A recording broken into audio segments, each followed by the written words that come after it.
I'm sorry, but don't wanna talk. I need a moment for.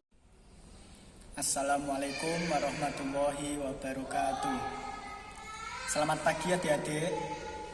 Ya, apa kabar kalian semua pada pagi hari ini? Alhamdulillah.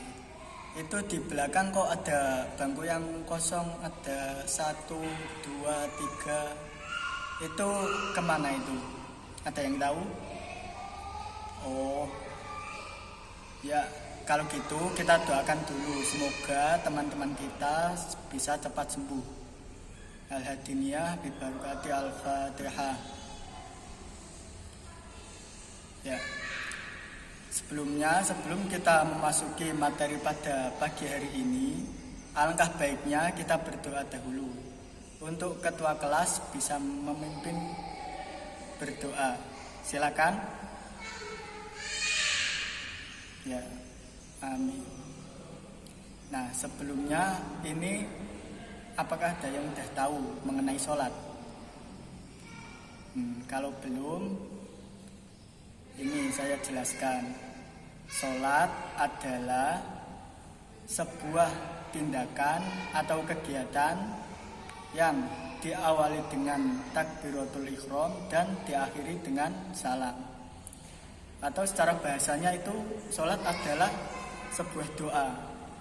Nah, apakah adik-adik ada yang udah tahu apa aja itu macamnya sholat, baik syarat wajibnya, syarat sahnya, atau sunnahnya sholat? Oke, kalau belum tahu, ini saya jelaskan. Jadi syarat wajibnya sholat itu ada 3. Yang pertama seperti yang telah disebutkan oleh Ari tadi. Yang pertama yaitu Islam. Nah, kenapa Islam masuk pada syarat wajibnya sholat? Karena kalau orang yang melakukan sholat tapi nggak Islam, itu sama aja bohong. Meskipun orang tersebut nggak Islam, itu nggak akan diterima sholatnya oleh Allah Subhanahu wa Ta'ala. Yang selanjutnya yaitu ada yang namanya baligh. Nah, penjelasan dari baligh yaitu ketika ada laki-laki atau perempuan yang telah mencapai umur minimal 9 tahun untuk perempuan dan untuk laki-laki 15 tahun. Nah, baligh itu mengapa masuk ke syarat wajibnya sholat? Karena ketika ada anak-anak yang sudah mencapai umur remaja tersebut, maka hukumnya wajib atau sudah ketaklif, sudah terkena hukum syariat. Jadi untuk melaksanakan ibadah sholat itu hukumnya wajib bagi orang yang sudah baligh. Meskipun pada orang yang belum baligh, sholat perlu diajarkan. Seperti pada adik-adik kalian yang baru umur 5 atau 7 tahun. Nah, mengapa begitu? Karena agar supaya mereka sudah ada pandangan terlebih dahulu mengenai apakah itu sholat, terus bagaimana tata caranya, terus bagaimana bacaan-bacaannya. Nah, itulah pentingnya menanamkan sholat pada anak sejak dini. Nah, untuk teman-teman yang memiliki adik atau saudara ataupun kerabat yang masih kecil atau belum baligh, mungkin bisa diajak belajar bareng. Untuk syarat wajibnya sholat yang ketiga itu ada yang namanya berakal. Nah, kenapa berakal masuk pada syarat wajibnya sholat? Karena orang yang tidak berakal atau orang gila, baik itu orang gila ataupun orang yang sedang mabuk ataupun yang lain yang sifatnya menghilangkan akal mereka, baik itu sesaat ataupun sampai akhir hayat. Nah, itu itu bisa tidak itu bisa menyebabkan terjadinya tidak diterimanya sholat mereka karena sebab tidak memiliki akal pikiran. Tadi kan udah jelas syarat wajibnya sholat itu ada yang namanya berakal. Nah seperti itu. Untuk selanjutnya yaitu coba saya jelaskan mengenai sunahnya sholat tadi. Coba kamu Ari. Ya terus. Nah ini penjelasannya. Untuk sunahnya sholat tadi kan ada 2 macam. Dan masing-masing pada poin tersebut ada 2 pembagian lagi. Yang pertama tadi kan ada yang namanya sunahnya sholat itu sebelum masuknya waktu sholat. Yang kedua ada yang namanya sunahnya sholat pada saat atau di dalam sholat. Nah pada masing-masing poin tersebut itu juga terdapat 2 pembagian lagi.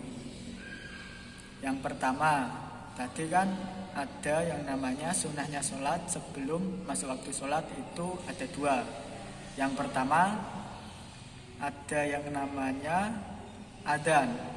Nah mengapa adzan masuk pada sunahnya sholat? Karena sebelum sholat ini diwajibkan bagi kita itu ada sejarahnya.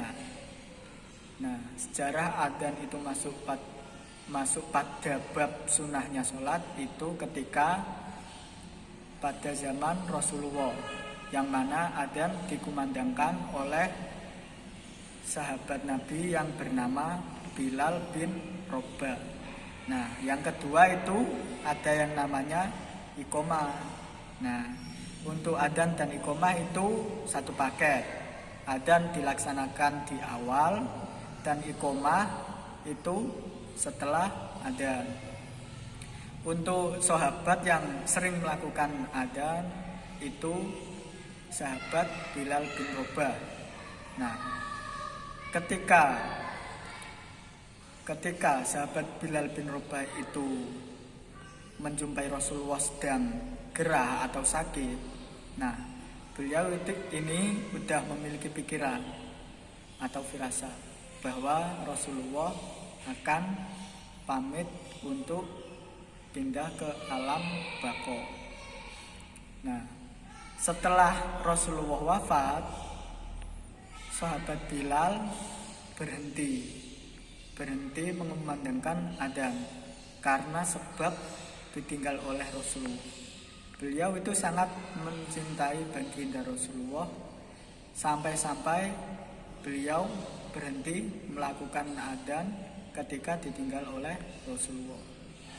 Untuk selanjutnya yaitu ada yang namanya sunahnya sholat di saat atau di dalam waktu sholat. Itu ada yang pertama takbiratul ihram. Nah takbiratul ihram ini yaitu sebuah tindakan untuk melakukan wujud penghambaan kita kepada Allah. Itu yang namanya takbiratul ihram. Nah, untuk lafaz takbiratul ihram udah pada tahu kan? Ya, kalau gitu. Untuk selanjutnya ada yang namanya tasawuf awal dan tasawuf akhir. Nah, coba praktekkan duduk dari tasawuf awal. Ya, kurang tepat sedikit. Nah, ya. Selanjutnya ada yang namanya tasawuf akhir. Coba praktekkan. Bukan begitu. Beda antara tasawuf awal dan tasawuf akhir itu duduknya berbeda. Kalau untuk tasawuf awal itu kaki sedikit dirapatkan, yang sebelah kiri kita duduki, terus yang sebelah kanan kita pancatkan dan kita buat sandaran ke bagian belakang. Untuk tasyahud akhir itu kita duduki dan memasukkan kaki kiri ke bagian bawah kaki kanan, semuanya, tidak seperti tasyahud awal tadi. Untuk tasyahud awal tadi kan sebagian. Nah, untuk tasyahud akhir kita masukkan kaki kiri kita ke bagian bawah kaki kanan, lalu kita duduk dengan keadaan bagian belakang badan kita menempel pada tempat sholat. Untuk selanjutnya coba jelaskan atau sebutkan dulu. Coba sebutkan mengenai syarat sahnya sholat. Habib, coba sebutkan. Tadi ada berapa? Ada 5. Nah, untuk yang pertama ini penjelasannya. Untuk yang pertama, suci dari hadas besar dan hadas kecil. Tadi kan pada saat saya menjelaskan materi, udah saya jelaskan apa itu hadas besar dan hadas kecil. Ini saya ulangi lagi. Untuk hadas kecil itu contohnya seperti air kencing, baik air kencing orang dewasa ataupun anak-anak. Dan masih banyak lagi macamnya. Terus seperti ada lagi untuk contoh hadas kecil. Itu ada ketika orang gemuk tidur dan dia mengeluarkan air liur dalam keadaan perut lebih tinggi daripada kepala, itu juga masuk dalam najis atau hadas. Dan masuknya itu bagian hadas kecil. Nah, untuk selanjutnya tadi ada hadas besar. Nah, contoh dari hadas besar itu seperti ketika teman-teman kalian yang sudah mencapai umur 9 atau 15 tahun dan sudah mengalami haid atau mimpi basah ataupun keluar sperma, nah itu masuknya hadas besar. Dan hadas besar tersebut mewajibkan kita untuk mandi terlebih dahulu sebelum melaksanakan ibadah yang lain-lain seperti contoh sholat dan lain sebagainya. Untuk selanjutnya apa? Yang kedua, syarat sahnya sholat. Ya, yang kedua yaitu syarat sahnya sholat ada masuk waktu sholat. Nah, kenapa kita harus masuk waktu sholat terlebih dahulu untuk melakukan sholat? Karena kalau kita melakukan sholat, misal sholat duhur, kita tidak mengetahui waktunya. Kita laksanakan pada jam 5 pagi. Nah, itu tidak bisa dikatakan sebagai sholat duhur. Terus untuk yang selanjutnya, yang ketiga itu ada yang namanya suci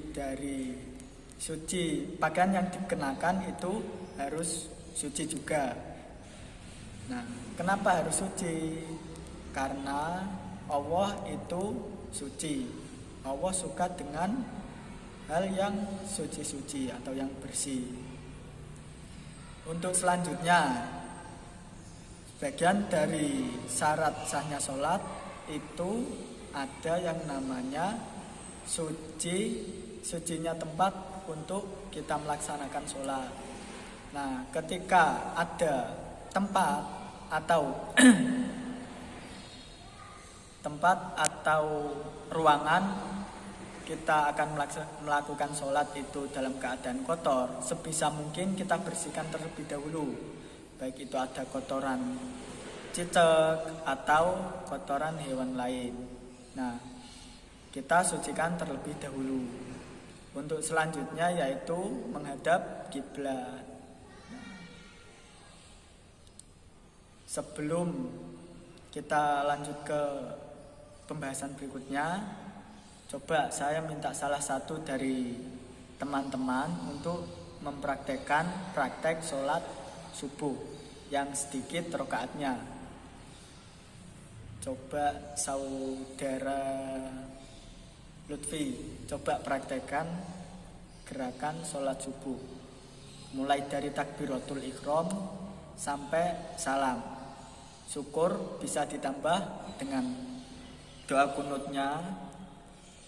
Kalau memang belum hafal, nanti saya tuntun. Ya. Silakan berdiri. Nah itu kurang tepat takbiratul ihramnya. Kalau bisa, sebisa mungkin ya, letak ibu jari itu sejajar dengan jari-jari yang lain. Terus sebisa mungkin sampai pada belakang telinga. Nah coba ulangi. Nah gitu. Terus coba praktekkan gerakan rukuk. Ya, dah kurang tepat. Untuk gerakan rukuk posisinya yaitu kepala harus jajar dengan punggung, tidak boleh terlalu ke bawah ataupun terlalu ke atas, harus jajar. Coba tangannya juga harus lurus dan memegang ke lutut. Nah, sudah cukup. Yang selanjutnya itu praktekkan sujud. Coba praktekkan sujud.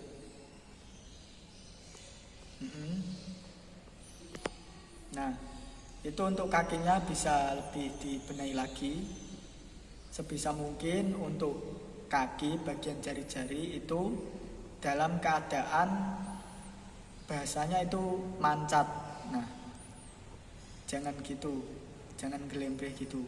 Nah, coba ditekuk bagian jari-jarinya, dimasukkan ke dalam. Nah, seperti itu. Sebisa mungkin untuk semua jari-jari itu tertekuk semua. Kalau memang nggak bisa, ya dilatih terus agar supaya bisa tertekuk semua. Untuk selanjutnya, coba praktekkan duduk tasawuf akhir langsung. Nah, ya udah sempurna. Mungkin cukup sekian pembahasan materi kita pada pagi hari ini. Kurang lebihnya saya mohon maaf. Wassalamualaikum warahmatullahi wabarakatuh. Me di cuenta que nada soy y me cansé de